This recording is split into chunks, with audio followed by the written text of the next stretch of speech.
હળવદમાંથી રાજસ્થાનથી માટીની આડમાં છુપાવીને લવાતો દારૂ બિયરનો જથ્થો ઝડપાયો. મોરબી ક્રાઇમ બ્રાન્ચે હળવદની મોરબી ચોકડી નજીકથી ટ્રક ઝડપી લીધો. મોરબીના શખ્સે દારૂ મંગાવ્યા હોવાનું ખુલ્યું.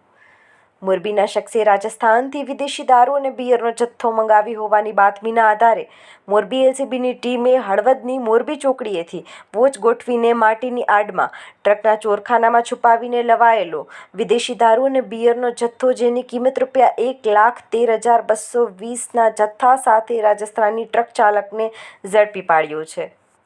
આરોપીની પૂછપરછ કરતા દારૂનો આ જથ્થો મોરબીના મુસ્તાક નામના શખ્સે મંગાવ્યો હોવાની તેણે કબૂલાત આપી હતી. ત્યારે આ મામલે પોલીસે વધુ તપાસ હાથ ધરી છે.